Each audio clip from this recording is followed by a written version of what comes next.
caranya menyenangkan orang lain. Sampai kemudian lupa bahwa dia sendiri juga berhak untuk bahagia. Ini namanya people pleaser. Eh, ini wacana yang akrab mungkin untuk teman-teman yang kuliah di jurusan psikologi misalnya. Dan ini fenomena yang banyak kita jumpai hari ini. Kelompok people pleaser ini, apalagi hari ini kan kita hidup di medsos, yang logikanya adalah logika viral atau tidak viral. Logika medsos itu kan semakin banyak orang melike, memfollow, mensukai kita, itu semakin kita merasa senang. Akhirnya fokus kita hanya gimana caranya orang senang padaku.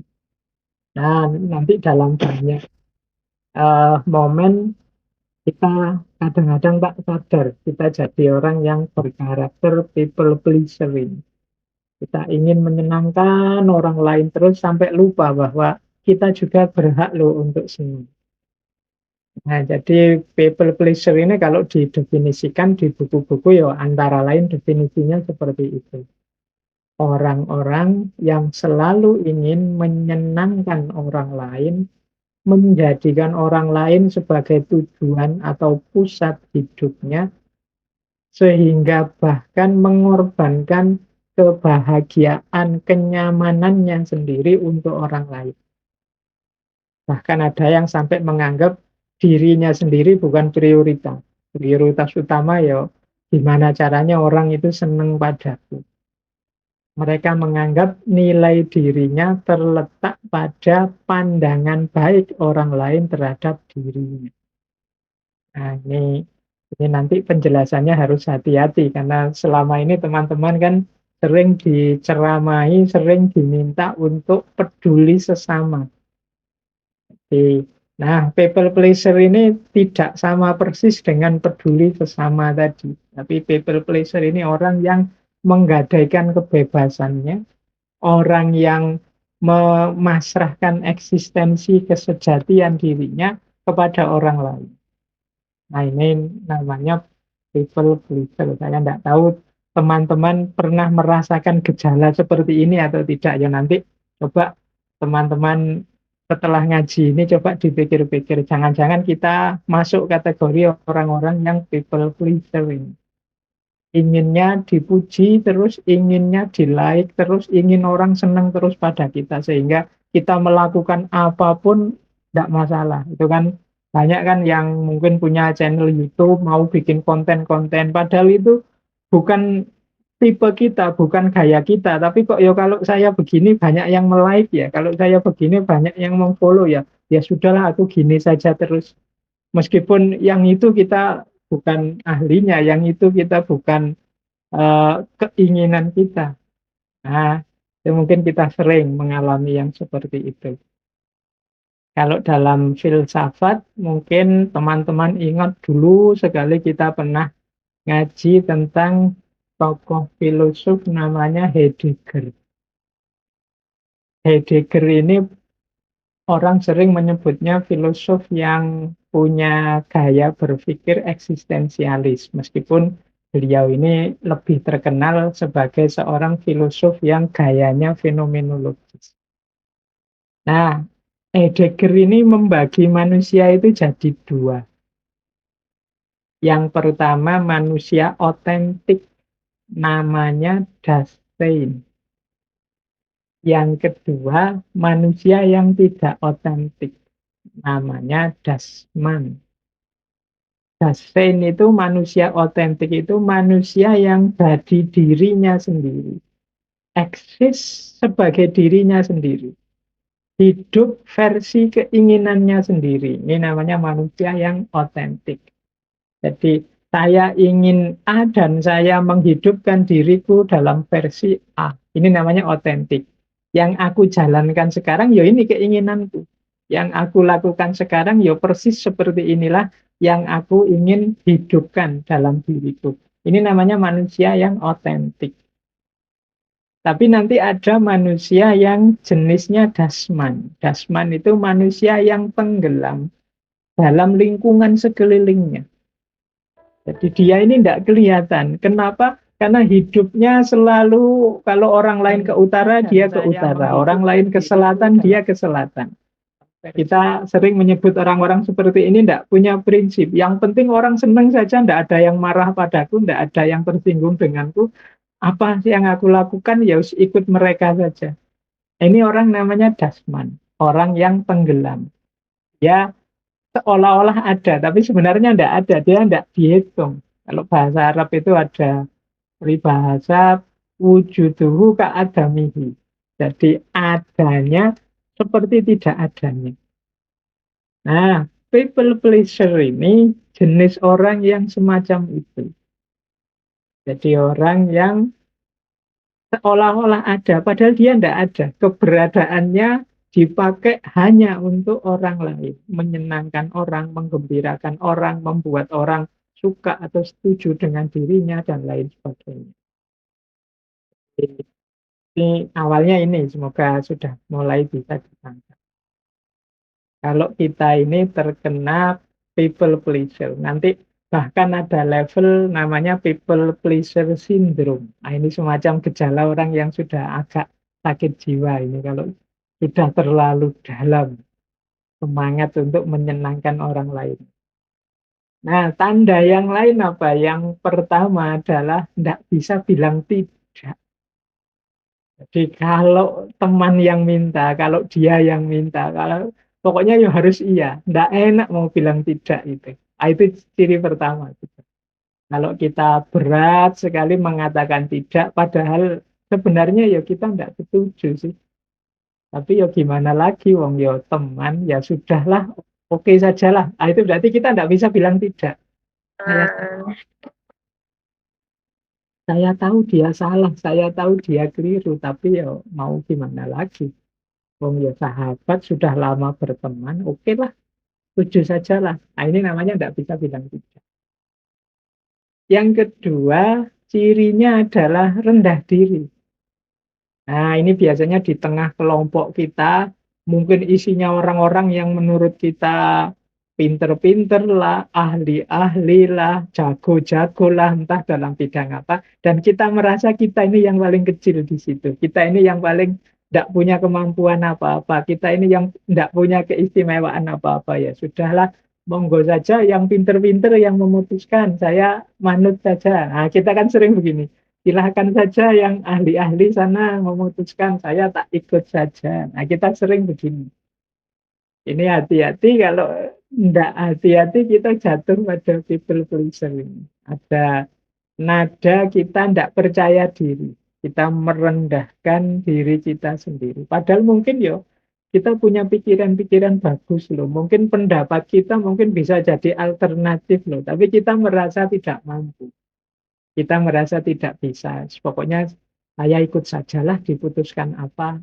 Nah, ini people pleaser. Kadang-kadang kalau dua orang yang sama-sama punya mental people pleaser ketemu, itu tidak putus-putus masalah itu. Jadi kalau sedang rapat atau sedang diskusi, enaknya gimana?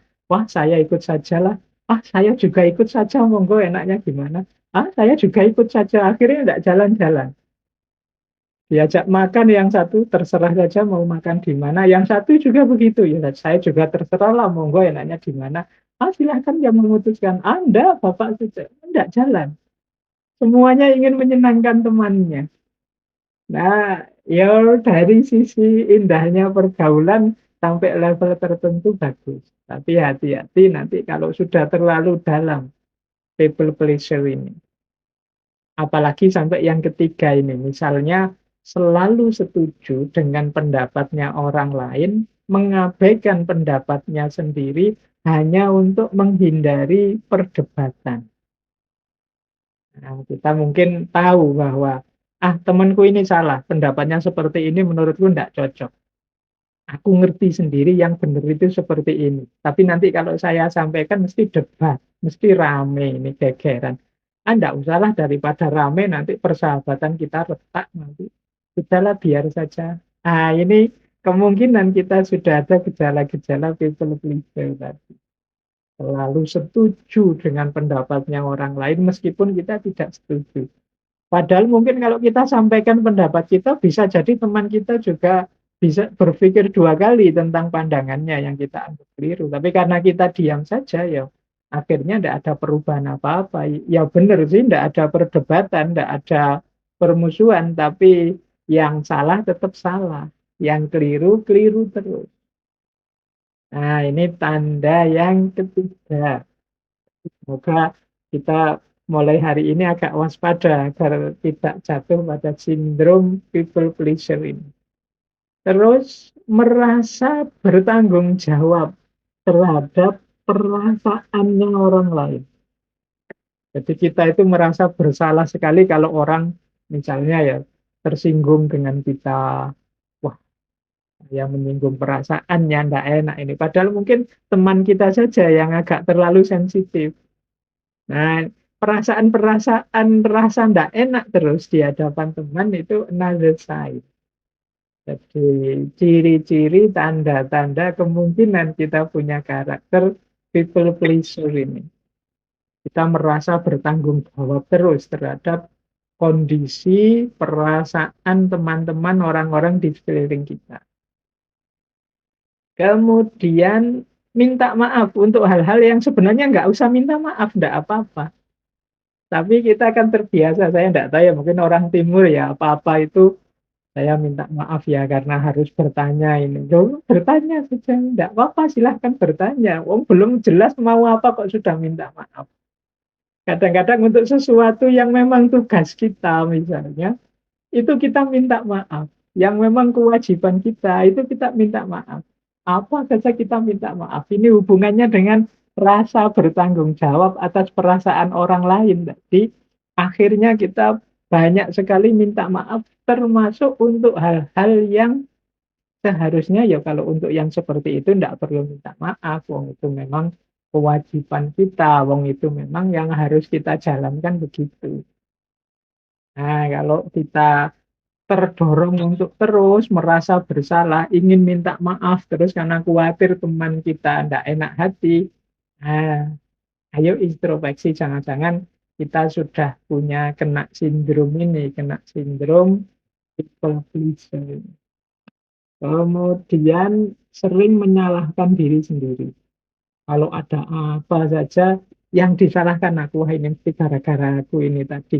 Aku kurang bisa menjaga ini, kurang bisa jaga mulut, kurang bisa jaga tindakan. Ini mesti salah. Kalau ada kasus, kalau ada peristiwa apa, selalu yang disalahkan dirinya sendiri. Ini kan people pleaser. Jelas-jelas mungkin yang salah temannya, misalnya temannya pembohong, berkhianat. Itu kadang kita ya, wah mungkin salahku ya, nggak bisa membuat temanku jujur, akhirnya dia jadi bohong. Itu jadi yang bohong sana, yang kita salahkan diri kita sendiri. Mungkin aku nggak bisa nuntun dia, mungkin aku. Nah ini tanda-tanda mungkin kita terkena people pleaser ini.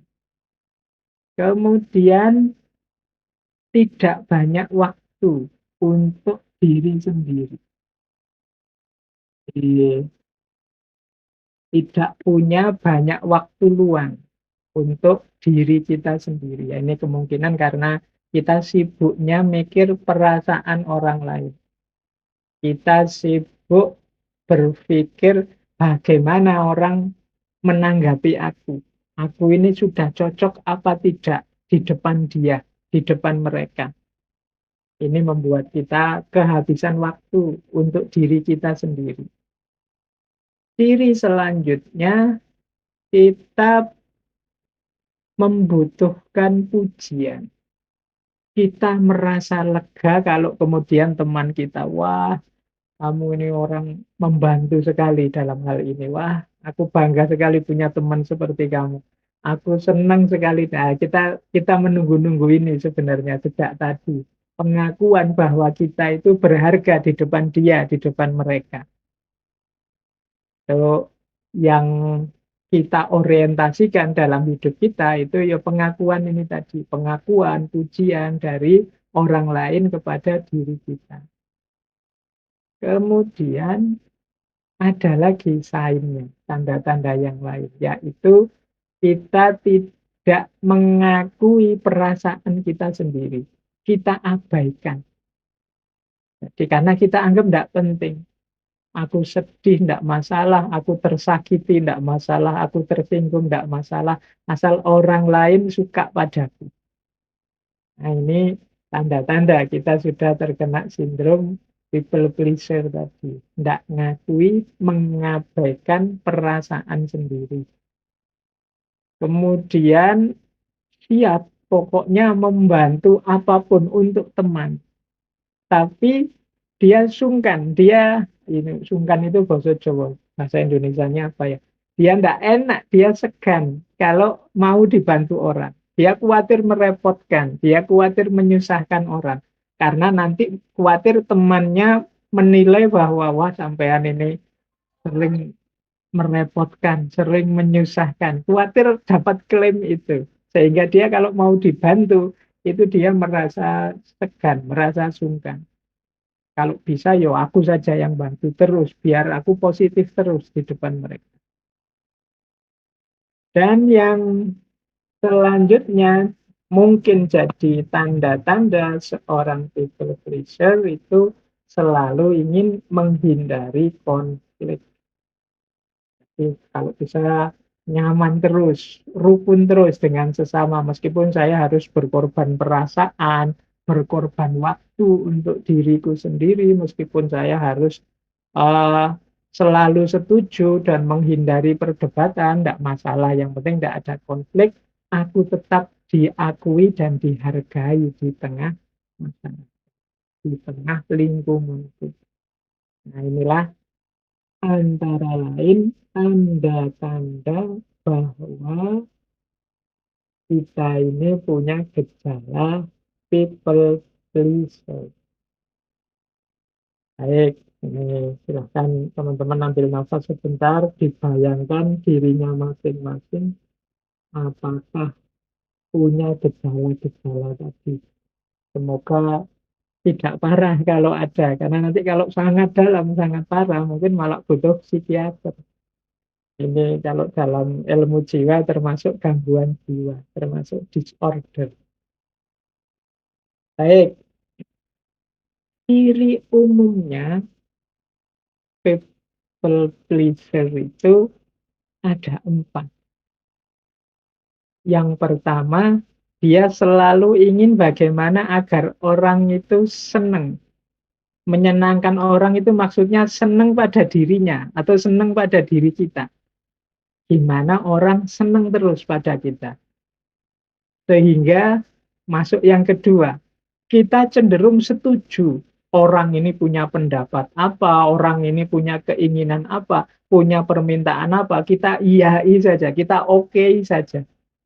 Bila perlu kita bantu, dia ingin apa. Wah, sampean bagus, sampean baik. Wah, saya bantu apa yang ingin dia. Itu ya ini gaya seperti ini. Jadi kita ingin menyenangkan orang dengan cara menyetujui apapun pendapatnya, apapun keinginannya, apapun permintaannya. Jadi karena kita takut dia marah, kita takut dia tidak suka sama kita takut dia ninggal kita. Nah, jadi ini ciri kedua. Jadi kita menyetujui apapun keinginannya, sehingga kita khawatir kalau dia kecewa, kalau dia marah. Bahkan sampai mengabaikan pendapat kita sendiri atau kenyamanan kita sendiri. Misalnya teman kita ngajak, yuk malam-malam gini nyate yuk, enak loh sate di sana. Padahal kita tahu, kita itu tidak suka sate di warung itu, kita pernah nyoba. Tapi ya demi teman, ayolah. Saya juga suka kok ke sana. Nah, itu padahal kita tidak suka. Itu dalam rangka apa? Kita takut dia kecewa, kita takut dia marah, kita takut dia tidak berkenan dengan kita. Jadi kita mengabaikan pendapat kita sendiri, kenyamanan kita sendiri demi kesenangan orang lain, demi kesetujuan, demi kenyamanan orang lain. Nah, ini saya tidak tahu teman-teman pernah begini atau tidak. Nah, nanti kita lihat ya. Ya meskipun dalam hidup ini kadang-kadang kita butuh, kadang kita menyebutnya basa-basi semacam itu, tapi nanti sampai level tertentu model people pleaser ini membahayakan untuk kita sebagai manusia. Nanti kita lihat di titik-titik mana people pleaser ini membuat diri kita sebagai manusia jadi tidak otentik lagi, tidak asli lagi. Kita jadi manusia yang palsu, bukan diri kita sendiri. Nah, yang penting kita ingat dulu ciri umum 4 ini ya. Kita selalu ingin menyenangkan orang, setuju apapun pendapat, keinginan, permintaan orang. Khawatir kalau orang itu nanti kecewa, marah sama kita, sampai kita mengabaikan pendapat kita sendiri, kebenaran kita sendiri, kenyamanan kita sendiri. Jadi ini 4 ciri-ciri umum dari yang kita sebut malam hari ini sebagai people pleaser. Hari ini kan banyak kita begini, misalnya di medsos-medsos. Aslinya ya kita ndak suka sih teman kita begitu, tapi wong temen mau gimana lagi ya kita jempoli lah, kita kasih emoticon ketawa ya. Padahal gitu aslinya kita merengut, tapi ya di WA dia kita pakai ketawa-ketawa. Padahal sebenarnya ya ndak lucu sih, misalnya tapi kita ikut ya sudah mau teman mau gimana lagi misalnya. Itu jenis gaya menyenangkan orang. Tapi nanti kalau sudah sangat dalam dia jadi negatif. Kalau kita sering punya ungkapan-ungkapan seperti ini ada gejala-gejala berarti. Misalnya, what will they think? Kira-kira apa ya komentarnya mereka padaku? Ah, kalau kita pikiran kita sering sibuk begitu ya kemungkinan kita orang yang punya gejala seperti tadi. Atau what if I say no? Ini menunjukkan bahwa kita tidak berani ngomong tidak. Kita selalu menimbang-nimbang kalau saya bantah gimana ya. Kalau saya bilang tidak kira-kira enak enggak ya. Kalau saya enggak setuju kira-kira orang enggak apa-apa enggak atau nanti jangan-jangan ada masalah. Nah, kalau kita banyak sering berpikir begitu kemungkinan kita kena sindrom people pleaser tadi. Atau kita will we still be friends? Kita masih temenan enggak ya? Kalau saya nekat bantah dia bilang tidak atau aku menghidupkan gayaku sendiri, kira-kira masih bisa temenan enggak ya aku sama dia? Nah, ini kalau ada pertanyaan-pertanyaan seperti ini, kemungkinan kita sudah masuk ke ranah people pleaser, Pak. Atau kalau pas teman marah, itu kita bertanya pada diri kita sendiri. Jangan-jangan marahnya karena aku. Jangan-jangan aku melakukan ini kemudian mereka marah. Kalau saya melakukan ini, mereka setuju enggak ya? Pertimbangannya selalu mereka terus. Tidak pernah mempertimbangkan diri kita sendiri. Atau mungkin kita menyesal. I wish I could say no. Kalau bisa sih saya mau bilang tidak. Tapi yo gimana wong teman, wong sak kelas, wong tiap hari bareng. Nanti dia ndak enak sama saya. Nah, itu I wish I could say no. Kalau teman-teman kalimat-kalimat seperti ini, pernyataan-pernyataan seperti ini sering kita ungkapkan, paling tidak untuk diri kita sendiri, ini kita perlu introspeksi. Jangan-jangan kita sudah mulai kena sindrom people pleaser ini.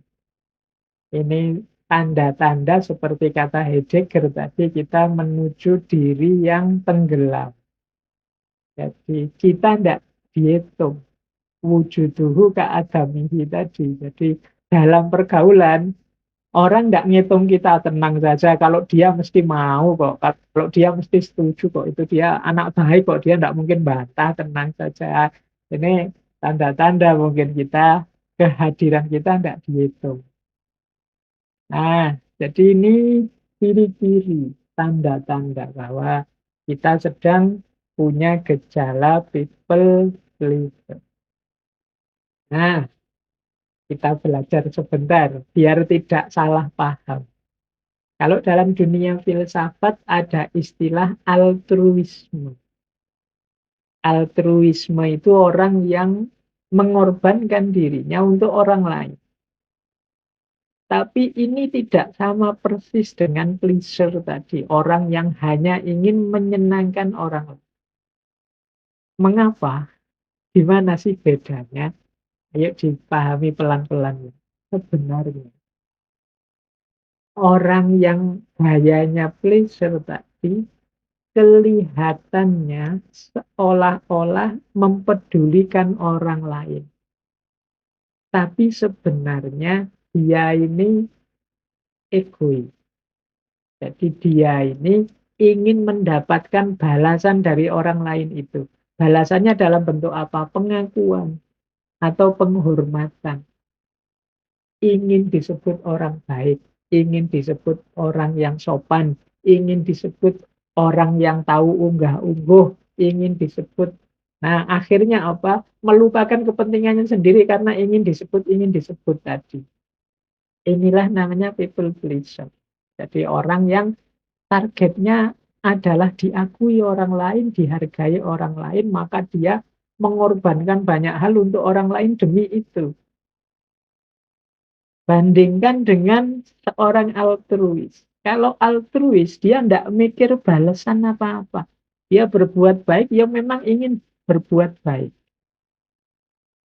Para spiritualis, misalnya para sufi yang hidupnya murah hati, itu kan dia tidak mikir balasan apa.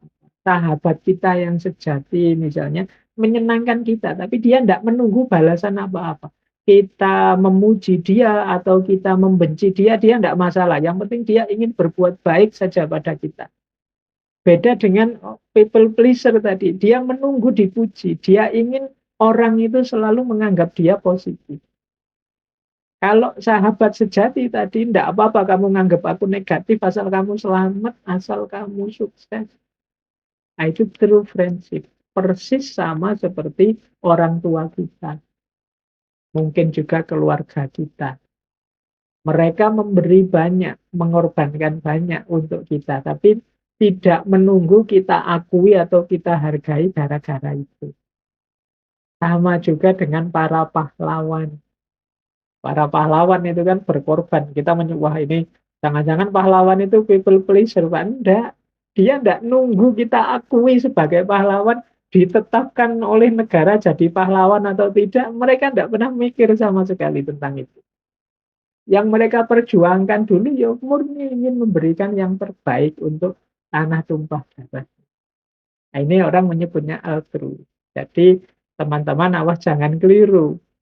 Jangan disamakan begitu saja, oh berarti kalau saya berkorban untuk orang lain, melakukan kebaikan untuk orang lain itu berarti jelek. Enggak jelek, kecuali kalian gaya pleaser tadi, gaya yang ingin dapat imbalan, kehormatan maupun pengakuan. Makanya kalau mau dijelaskan singkat, pleasure itu inner directed. Jadi seolah-olah keluar, tapi sebenarnya dia orientasinya ke dalam. Ingin dianggap baik, ingin menjaga citra. Mungkin kita menyebutnya jaim misalnya. Jaga image saja. Sudah terlanjur dianggap orang baik ya, biar kelihatan baiknya terus-menerus. Kadang kita menyebut juga dengan istilah pencitraan. Biar citranya tetap harum, tetap baik di tengah masyarakat misalnya. Sehingga dia melakukan itu terus, meskipun sebenarnya dia tidak suka itu. Nah, ini gaya pleaser. Tapi kalau seorang altruis, orang yang mengorbankan hidupnya untuk orang lain, itu ya outer directed. Jadi dia tidak peduli dirinya, yang jadi fokus adalah kebaikan orang lain. Kalau yang pleasure tadi, ya hanya untuk dirinya sebenarnya, biar aku tetap positif. Tapi yang altruis ini, targetnya adalah orang lain jadi baik. Orang lain jadi bagus, orang lain jadi benar, dan lain sebagainya. Inilah bedanya pleasure dan altruis. Jadi mungkin teman-teman sejak tadi banyak pertanyaan lupa. Kan kita harus berbagi, kita harus peduli sesama, iya. Tapi semoga posisimu bukan posisi seorang people pleaser. Hanya untuk menyenang-nyenangkan orang saja demi nama baik. Tapi memang kalian ingin berbuat baik dan berbagi yang sebenarnya. Gambaran mudahnya, jadilah seperti sahabat yang sejati, seperti orang tua pada anak-anaknya, atau pahlawan pada bangsa dan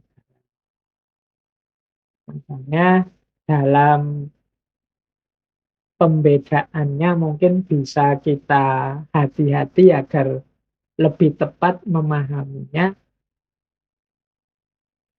Ada beberapa ilustrasi untuk menunjukkan fenomena terjadinya people pleaser ini. Saya ambil ada dari budaya Jawa atau dari kalimat-kalimat yang sering beredar di sekeliling kita.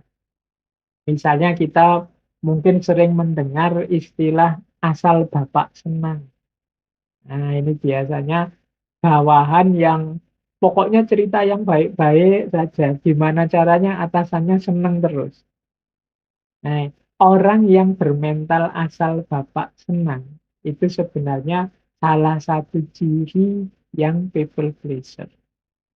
Dia pasti tidak berani menyampaikan pada bapaknya, dalam tanda petik ya. Bapak itu bisa pimpinannya, bisa bapaknya beneran, bisa orang yang statusnya lebih tinggi, mungkin gurunya, mungkin dosennya, dan lain sebagainya. Itu di hadapan mereka-mereka ini kalau kita pokoknya diceritain yang enak-enak saja, yang seneng-seneng saja. Untuk mereka gimana caranya biar mereka seneng terus. Kalau sama dosen ya biar nilai kita nanti baik. Kalau kita tidak setuju sama dosen sudah diem saja. Pokoknya kita setujui saja. Lumayan nanti kalau kita dapat nilai A. Itu asal Bapak senang. Kita tidak menampilkan apa diri kita apa adanya. Jadi banyak dalam budaya-budaya kita bersikap asal Bapak senang. Atau kalau dalam bahasa Inggris ada istilah yes man. Yes man itu orang yang selalu yes. Tidak pernah no. Jadi ya ada apa saja yes. Pokoknya saya yes.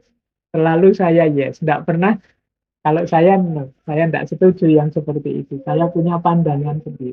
Nah, ini masalah. Jadi kalau kita selalu jadi orang yang yes, ya berarti sebenarnya kita tidak pernah mikir. Jadi orang itu kan kalau diajak ngomong gimana menurutmu? Enak enggak? Ya, enak. Setuju? Ya. Pokoknya jawabnya ya terus. Itu kemungkinan kita memang males mikir.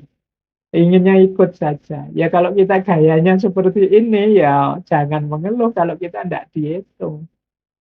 Kita akan dianggap ya hanya people pleaser tadi. Untuk bahasa Jawa ini jangkep-jangkepan lah yang penting ada gitu saja. Nah ini gaya yes man.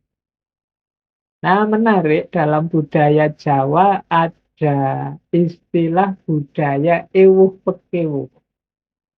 Nah, ini ewuh pekewuh ini mungkin teman-teman yang Jawa mungkin sering ya mendengarkan kalimat ini. Ewuh pekewuh itu misalnya saya dengan atasan misalnya mau ngeritik ndak enak, kayak wong atasannya sendiri.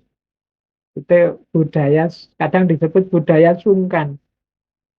Wah ini sama Pak Yai enggak enak. Sungkan saya kalau harus menyampaikan sesuatu. Padahal mungkin Pak Yainya sendiri seneng kalau kita terbuka. Tapi kitanya sungkan.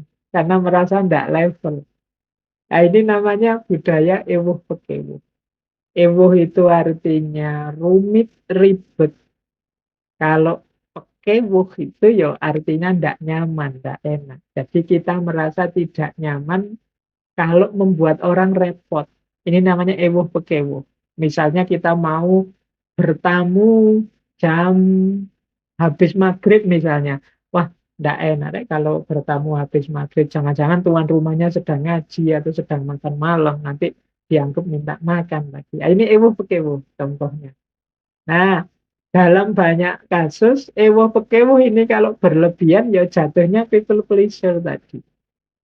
Jadi kita tidak memperhatikan kepentingan kita. Pokoknya kepentingan orang lain terus yang jadi fokus. Makanya saya sebut tema malam hari ini itu antitesisnya, lawannya tema minggu lalu tentang self love. Jadi hidup kita sering ribet gara-gara ewuh pekewuh ini. Kita inginnya tidak merepotkan, tidak menyusahkan, inginnya menyenangkan orang terus. Padahal Mungkin orang yang kita senangkan itu tidak selalu begitu maunya, tapi kitanya saja merasa tidak enak, tidak nyaman kalau merepotkan orang. Ya, budaya sungkan. Sungkan, mau WA, tanya macam-macam, nanti kalau beliau tersinggung gimana? Nggak enak. Oke, Bu. Nah, ini contoh-contoh manifestasi. Dalam budaya Timur, tradisi semacam ini kuat. Jadi tradisi bagaimana kita harusnya mendahulukan yang lain, bagaimana kita mengutamakan yang lain, sampai melupakan diri kita sendiri. Ada banyak sekali konsep-konsep ajaran-ajaran. Mungkin konsep dan ajaran itu tidak salah, cuma implementasi kita saja yang kadang-kadang berlebihan. Menolong orang itu bagus, tapi melupakan diri sendiri tidak bagus. Peduli dengan orang lain bagus, tapi cuek dengan nasib, dengan kepentingan kita sendiri tidak bagus. Kalau bahasanya Al-Quran, wala tulku biaidikum ilat tahluka. Jangan kamu menjatuhkan dirimu, melemparkan dirimu dalam kehancuran secara sengaja. Yo, orang hidup itu normalnya yo mencari enak, mencari nyaman. Nah, jadi ini contoh-contoh manifestasi dari people pleaser. Ada karakter orang yang yes man, asal bapak senang, atau ewuh bekewuh yang berlebih-lebihan. Serba sungkan mau apa-apa. Akhirnya apa-apa jadi tidak jalan. Kepentingan kita tidak terakomodir karena kita tidak berani, tidak enak mau cerita. Baik, ya, bedakanlah people pleasure itu dengan kepahlawanan. Kepahlawanan atau kalau dalam teorinya namanya heroisme. Kalau kepahlawanan itu memang orang yang berjuang, yang berkorban untuk orang lain tanpa mengharapkan imbalan. Jadi makanya guru itu pahlawan tanpa tanda jasa. Jangan menganggap apa guru itu paling cuma ingin menyenang-nyenangkan kita saja. Ya enggak, ngapain menyenang-nyenangkan kalian, Om? Mereka juga punya banyak tujuan hidup yang lain kalau mau, tapi mereka korbankan itu untuk kalian, demi kebaikan kalian. Tidak seimbang antara yang mereka eh, peroleh dengan yang diberikan pada kalian. Itu kepahlawanan, dan hidup ini butuh pahlawan. Kalau tidak ada pahlawan, semua orang egois, misalnya ya dunia ini pasti rusak. Bayangkan misalnya orang tua tidak punya jiwa kepahlawanan, berkorban untuk anak-anaknya. Mereka hanya mikir kepentingannya saja. Begitu anaknya lahir, dicuekin. Allah sudah, ini makhluknya Allah, biar Allah sendiri yang ngurusi, ya bisa rusak dunia ini. Jadi teori kepahlawanan itu sebenarnya teori tentang keniscayaan hidup, kewajiban hidup, kebutuhan hidup. Karena kalau tidak ada pahlawan, ini macet kehidupan kita. Setiap orang egois, mikir kepentingannya sendiri-sendiri, mungkin besok pagi sudah jungkir balik tatanan hidup. Nah, ini beda dengan people pleaser. Atau kewajiban-kewajiban. Misalnya kewajiban sosial atau kewajiban agama. Tidak sama dengan people pleaser. Misalnya, saya Pak sedekah. Mengapa sedekah? Menjalankan perintah agama, Pak. Nah, ini kewajiban. Kalau ini bukan pleasure. Saya, Pak, membahagiakan orang. Kenapa? Agama menyuruh saya banyak senyum, paling tidak untuk berbagi kebahagiaan dengan orang lain.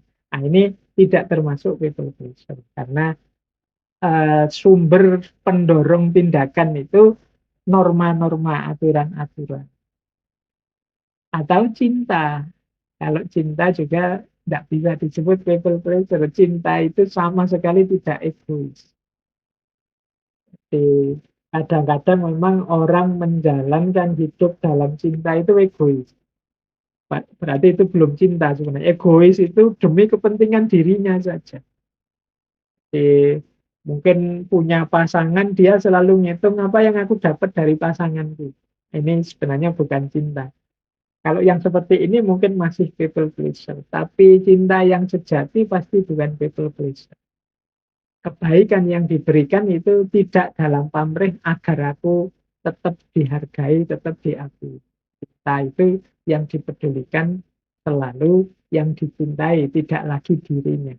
Sementara orang-orang yang hidup dalam pleasure ini sebenarnya menempuh jalan berputar dengan cara baik pada orang lain demi dia tetap dihargai, tetap diakui. Atau komitmen. Komitmen ini kesepakatan bersama. Kita ini kan hidup bersama orang lain, kadang-kadang membangun kesepakatan-kesepakatan. Misalnya kita punya teman, teman ini pinternya luar biasa, sementara kita tidak terlalu pinter.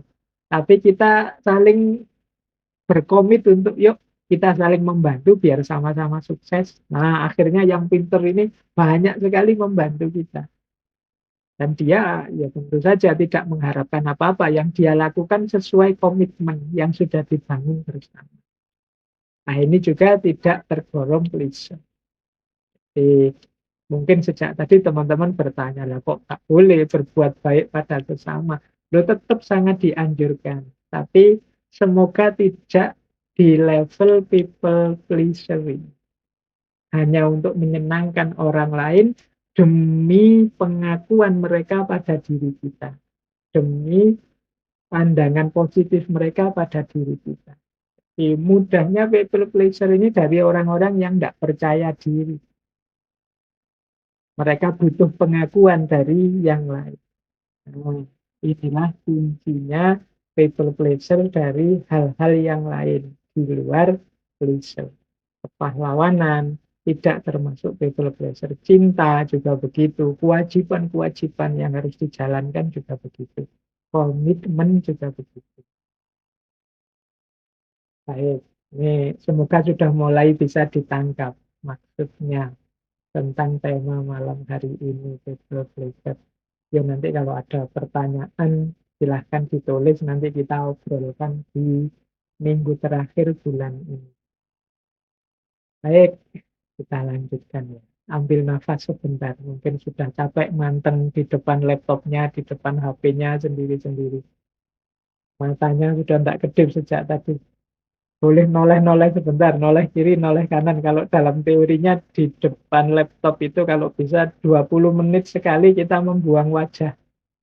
Jangan manteng di depannya terus. Noleh kiri, noleh kanan boleh.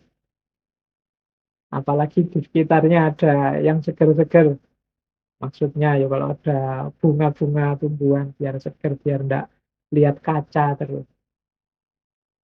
Baik, ya kalau saya kan yang bagian ngomong jadi manteng ke sini terus. Tapi percayalah ini bukan people pleaser. Ini kita komitmen kita bersama dalam kajian kita ini. Saya jatahnya ngoceh ngomong 2 jam teman-teman yang mendengarkan.